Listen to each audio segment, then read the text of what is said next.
airku tidak kulupakan. Assalamualaikum warahmatullahi wabarakatuh.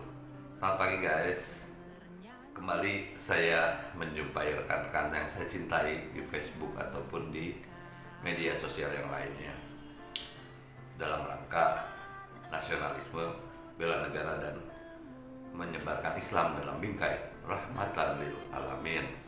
Oke guys, sebenarnya memang terus terang saja saya prihatin dengan kondisi agama Islam akhir-akhir ini ya di Indonesia ya, terutama berkaitan dengan hal-hal yang merusak moral ya.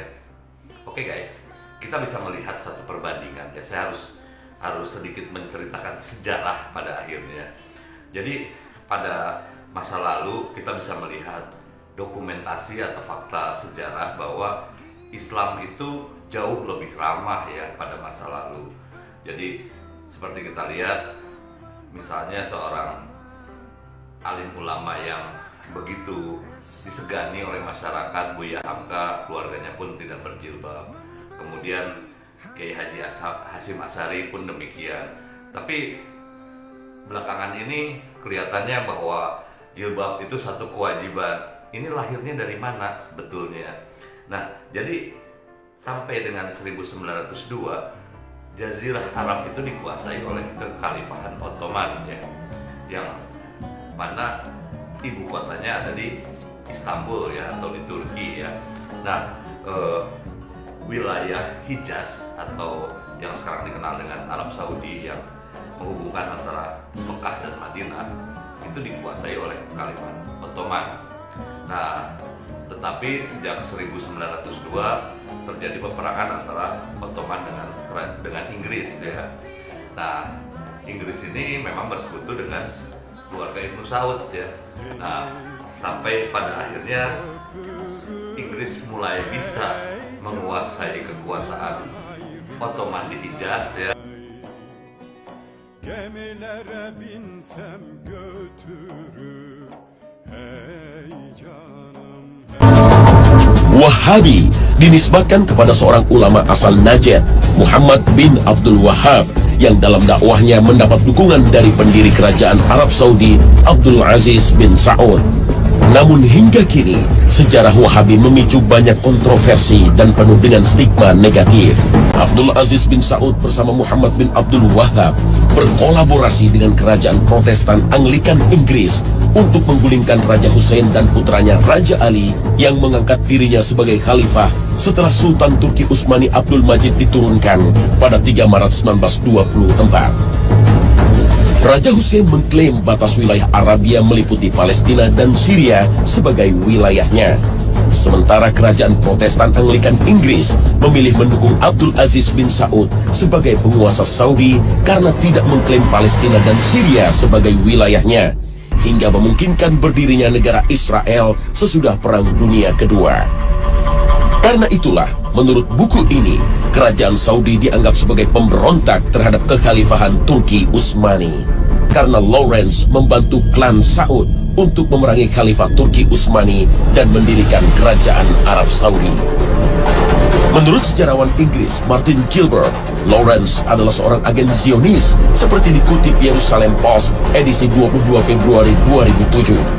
Sejarah pun mencatat runtuhnya kekhalifahan Turki Utsmani akibat infiltrasi Zionisme setelah Sultan Mahmud II menolak keinginan Theodor Herzl untuk menyerahkan Palestina ke bangsa Yahudi. Teori ini seolah-olah mendapat pembenaran jika kita lihat kerajaan Arab Saudi menjadi teman dekat Amerika Serikat.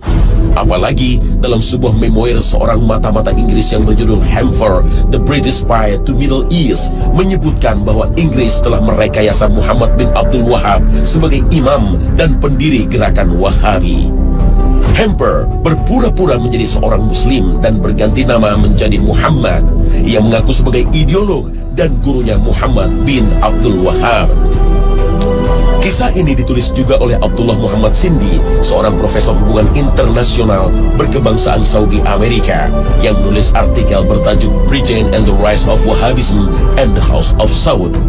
Menurut Profesor Cindy, Hamper telah memberi Abdul Wahab uang dan hadiah-hadiah lainnya, mencuci otaknya dengan meyakinkannya bahwa orang-orang Islam mesti dibunuh karena mereka telah melakukan penyimpangan yang berbahaya. Kaum muslim telah keluar dari prinsip-prinsip Islam yang mendasar. Mereka semua telah melakukan perbuatan-perbuatan bid'ah dan syirik. Hamper juga membuat sebuah mimpi liar dan mengatakan bahwa dia bermimpi Nabi Muhammad SAW mencium kening Abdul Wahab. Berdasarkan versi ini, Abdul Wahab menjadi terobsesi dan merasa bertanggung jawab untuk melahirkan suatu aliran baru di dalam Islam yang bertujuan memurnikan dan mereformasi Islam. Aliran ini lalu menyerang dan memberantas semua adat kebiasaan buruk masyarakat Arab. Menurut Wahabi, orang yang menyembah selain Allah Subhanahu wa Ta'ala telah musyrik dan boleh dibunuh. Wahabi pun dipandang sebagai salah satu aliran yang menumbuhkan benih-benih radikalisme dalam Islam. Yang ajaib ya, tadinya kan mereka berusaha menghancurkan Ka'bah dan kemudian berusaha membongkar makam Nabi dengan alasan pemurnian karena paham Wahabi tersebut ya. Tapi ternyata ini menjadikan satu devisa bagi mereka. Akhirnya ibadah haji pun menjadi wajib ya bagi umat Islam, ditambahkan dalam rukun Islam. Saya tidak tahu ya bagaimana mulanya, tapi memang terjadi banyak revisi di sini ya mengenai masalah hukum-hukum fikih ya dari Islam atau pembaharuan ya. Nah, yang luar biasa lagi tahun 1938 Arab Saudi ini sudah ternyata mempunyai sumber ladang minyak yang luar biasa besar. Pada saat itu sampai diperkirakan sampai lebih dari 2 miliar barrel per hari ya. Ini luar biasa sekali ya. Nah, kondisi ini akhirnya ternyata memang yang masuk di sana British Petroleum. Jadi saya perlu garis bawahi, kerajaan Arab Saudi ini memang dibidani di samping oleh Bani Saud juga oleh Thomas Lawrence ya, seorang ulama yang mengaku mu'alaf tapi ternyata dia seorang agama Kristen ya. Akhirnya dia kembali ke Inggris juga kembali menjadi beragama Kristen lagi. Nah, ini yang harus kita mulai lihat bahwa Islam itu memang banyak sekali disusupi oleh hal-hal yang sifatnya politik ya. Seharusnya Islam itu menjadi agama yang mengutamakan akal sehat ya dan akal budi manusia, karena itu yang dipertanggungjawabkan oleh Allah Subhanahu wa Ta'ala. Saya ingin bacakan ada satu surat Al-Baqarah ayat 197 yang bunyinya A'udzubillahi minasyaitonirrajim. Bismillahirrahmanirrahim. Wa ma taf'alu min khairi ya'lamhullah wa tazawwadu fa inna khairaz zadit taqwa tattaquni ya ulil albab. Allah Subhanahu wa Ta'ala berfirman, bawalah bekal karena sesungguhnya sebaik-baik bekal adalah takwa, dan bertakwalah kepadaku wahai orang-orang yang punya akal sehat.